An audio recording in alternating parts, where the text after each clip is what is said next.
ऐसी साईं खेड़ा दरबार में जो लीला भगवान दादाजी की हुई, उन सभी लीलाओं के अलग अलग विचित्र रूप हुए। दादाजी महाराज ने किसी को गाली बक के, किसी को डंडा मार के और उसका मनोरथ पूरा किया। ऐसे सदगुरु की कृपा दिशाओं में हम बैठे हैं। गड़ी वाला जो स्थान है जहाँ पे दादाजी महाराज रात को विश्राम करते थे, दिन में दिन लगाना, डंडा मारना, गाली देना। कभी कभी यहाँ जय दरबार ये बना हुआ है, जय दरबार यहाँ भी आके दादाजी महाराज जो है वो एक बार बहुत चलाते चलाते आ जाते और यहाँ पे आम का झाड़ था, उसमें बोला पंजाबी जो सब बैठ जाते और बैठ के ऐसे दादाजी महाराज घुमाते और ऐसे करते करते एक बार सबने दादाजी महाराज के पैर में डस लिया और दादाजी महाराज सब डस में से एकदम बदला हो गया और मूर्छित हो गए। सब लोगों ने, गाँव वालों ने देखा कि बड़े दादा है दादा ये जो है सब काटने से, और जिन्हें देखा था काटते हुए भी कहा सबने काटा तो नीला हो गया। तो सबने कुछ घंटों बाद जो उनको फिर संस्कार कर दिया। लेकिन उसके बाद सबके सामने सबने देखा कि दादाजी महाराज ने जो शरीर पूरा हो गया और शरीर छोड़ भी दिया। लेकिन 3 दिन बाद दादाजी महाराज यही साईं के गाँव में एक के घर की छत पर बैठे हुए हैं और बच्चों को कभी मार रहे, कभी के टुकड़े बना के बच्चे को मारा, उस बच्चे को मारा। अरे दादा दादाजी, अरे ये तो जितना हो गया, ये कहाँ से आ गए? ये साईं खेड़ा की लीला की बात है। तो इस तरह से दादाजी जो है एक बार ब्रह्मांड घाट पे भी दादाजी महाराज जो है जल में डुबकी लगा डूब गए। लोगों ने निकाला, देखा छाती में पानी ऐसे दबा के निकाला, उससे पानी निकला, उल्टी हुई और शरीर पूरा हो गया। उस टाइम सबने देखा शरीर को कि शरीर पूरा हो गया, जल समाधि दे दी। और वहाँ भी तीसरे चौथे दिन फिर प्रकट होकर दादाजी महाराज लीला करने लगे। इस तरह से दादाजी ने कई बार हमारे गुरु महाराज बोलते थे कि खंडवा में समाधि 7वीं समाधि है। 6 बार ऐसे दादाजी महाराज का अलग अलग रूप में शरीर पूरा हुआ। एक बिहार में लंका बाबा करके हुए हैं, आसनसोल वाले आते थे ना, वो लोगों ने दर्शन किए उनके लंका बाबा के। और आज भी वहाँ गाँव लंका बाबा की समाधि है और वो रूप और दादाजी का रूप एक सही का रूप फोटो लगती है। जैसे शेखा वाले गजानन जी का भी फोटो रूप जो है दादाजी से मिलता है, लेकिन लंका बाबा का बिल्कुल कोई रूप था। उनका भी ये था कि गाली बकना, डंडा मारना, और वो भी डंडा मारते थे और मनोरथ थोड़ा करते थे भक्तों का। उसी तरह से वो भी समाधि उनकी बिहार में हुई और वो समाधि के बाद भी दादाजी महाराज में प्रकट होकर दादाजी की जाकर ये जो खंडवा की समाधि है, ये हमारे गुरु महाराज बोलते 7वीं समाधि है। 6 बार ऐसे अलग अलग रूप से गुरु महाराज ने दादाजी महाराज के शरीर को छुपा लिया और फिर से प्रकट हो गए। तो ये समर्थ गुरु के लिए संभव है। आप हम सब समर्थ गुरु के आलोकार हैं। इसीलिए हम सब लोगों को दादाजी महाराज की प्रसन्नता के लिए, उनकी प्रसन्नता बनी रहे, हमारे उनकी प्रसन्नता की दृष्टि, उनकी न्याय की दृष्टि बनी रहे, उसी न्याय की दृष्टि के लिए भगवान भोलेनाथ की न्याय के लिए हम लोग शिव में करते हैं। बड़े दादाजी महाराज ने, केशव महाराज जी ने गौरीशंकर महाराज को शिव रूप में दर्शन दिए, उनको शिव रूप में साक्षात्कार दिए। गौरीशंकर महाराज की इच्छा ये थी कि मुझे भोलेनाथ का साक्षात्कार हो, उनके दर्शन हो, इसीलिए वो संत बने थे। लेकिन संत बनने के बाद जब उन्हें भोलेनाथ के दर्शन ना हुए, वो वहाँ से बद्रीनाथ इधर आए। वहाँ किसी ने बोला कि देखो नर्मदा के कंकर सभी शंकर, जाओ वहाँ नर्मदा के किनारे जाओ, वहाँ मिलना होगा तो मिल जाएंगे। तो नर्मदा के किनारे आए, जबलपुर आने के बाद उन्होंने पता क्या, पश्तो संत थे, वो काबुल की तरफ के थे, पश्तो संत थे। लेकिन पैदल चलते चलते जब यहाँ जबलपुर के पास आए, फिर यहाँ किसी संत से पूछा कि भाई मुझे तो 5 रुपये ऐसी आवाज आई बद्रीनाथ के में। बोले अच्छा भाई नर्मदा खंड में तो सभी संत हैं और बोले नर्मदा जी के कंकर सभी शंकर, तुम्हें भोलेनाथ मिलना है तो नर्मदा जी परिक्रमा करो। नर्मदा जी की उन्होंने 12 परिक्रमा लगाई। 12 परिक्रमा लगाने के बाद भी जब उनको भोलेनाथ के दर्शन ना हो गए, 12 परिक्रमा लगाते लगाते उनका खूब नाम हो गया था। काफी संत उनके साथ, कम से कम 100-150 संत हमेशा रहते थे और उनकी सेवा करने वाले घोड़े जिनके सामान चलता था, भंडार का सामान, वो सब साथ में पूरा एक जमात चलती थी। तो गौरीशंकर महाराज की जमात जो है इतनी विख्यात हो गई थी कि उसमें खूब संत लोग उसके अंदर परिक्रमा करते थे, भगत लोग भी करते थे। करते करते जब उनका मनोरथ ये था कि दादा जी के दर्शन हो, भोलेनाथ के दर्शन हो, तो नर्मदा माई ने स्वयं गौरीशंकर महाराज को कहा कि तेरी जमात में जो केशव नाम के हैं वो ही भोलेनाथ है। उनको ये आश्चर्य हुआ ठीक है, एक विचित्र संत तो हैं, विचित्र रूप से उस समय दादाजी की अवस्था किशोर अवस्था थी, 18-20 साल की उम्र हो गई ज्यादा।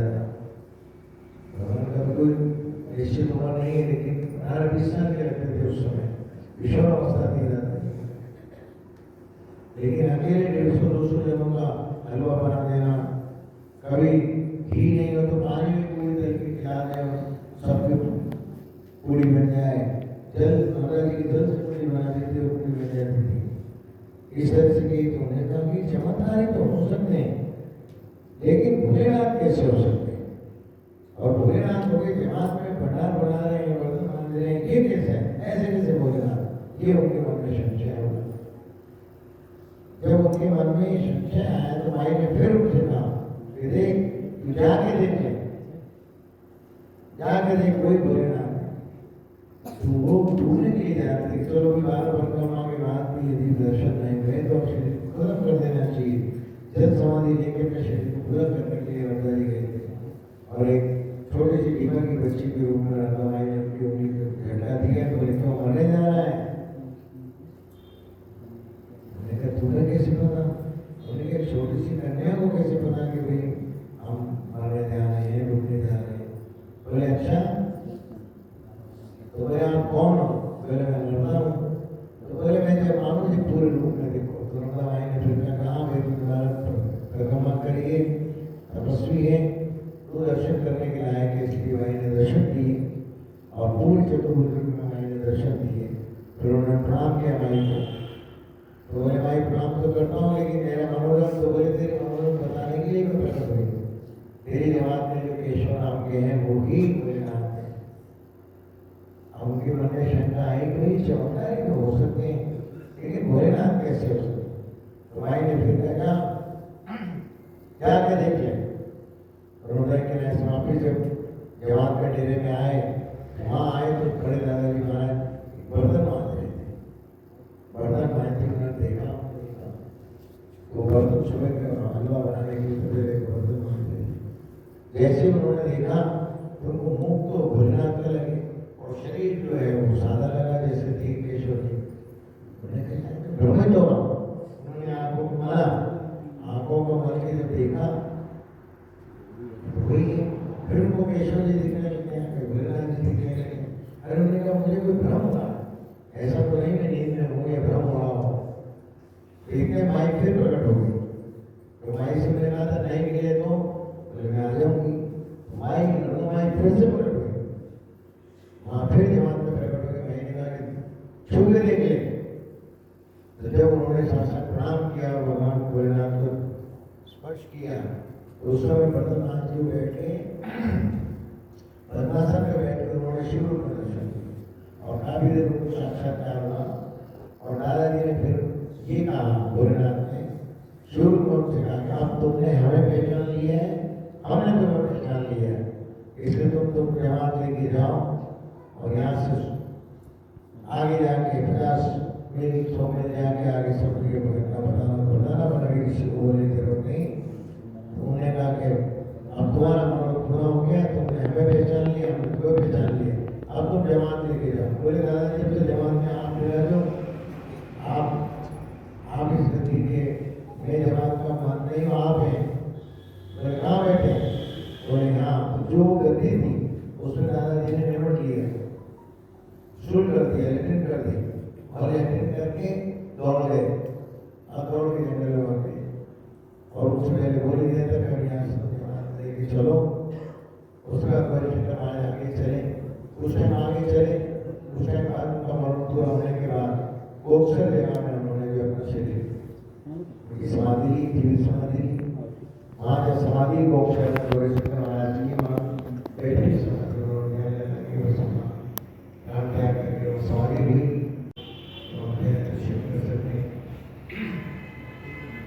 और दादाजी महाराज जंगल में हो गए और नदी किनारे दौड़ते हुए कुछ टाइम नहीं थी कि कुछ महीने 100 महीने के बाद फिर साईं की राह में दादाजी प्रकट हुए। जो हमने बताया कि दादाजी किसी छत पे बैठ के बच्चों को, उनकी भी ईश्वरावस्था थी, बच्चों को ऐसे कभी लोग मारना, पत्थर मारना, बच्चे कुछ आते बच्चे आगे हो जाता। और यहाँ ऐसे में करते करते बच्चों के कुछ मानव पूरा होता। फिर लोगों ने कहा है, बच्चों ने कहा कि ये जो बोलते हैं बुरा हो जाता है। बोले क्या बुरा हो जाता है? बोले तो बोल के देखो। तो बच्चों ने ये जब बोला तो लोगों ने उनको इनाने के लिए फिर पूछा, दादाजी आपको जाने क्या होगा? बोले जाओ कमल, उनके केस में उनके पक्ष में हो जाता है। ऐसे लोग बीमार रहने का, दादाजी मैं बीमार हूँ, पहले सब लोग दादा उनको बोलते थे। फिर लोगों को मरो पूरे होने के दादा बोलने लगे, फिर सब दादाजी बोलने लगे। फिर एक दिन यहीं साइकिल के पास समुद्र के किनारे से लकड़ी उठाना, लकड़ी कंधे पे लाके जहाँ धुनी है बड़े दरबार में, पुराने दरबार में, वो धुनी में लगे धुनी सीखने लगे। फिर लोग उनको धुनी में दादाजी बोलने लगे।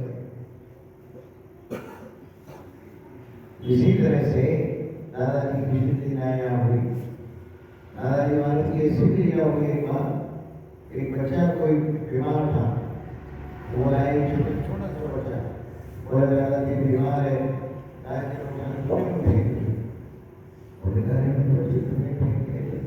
और वो अपनी मर्जी उसकी दरवाजे आ गए।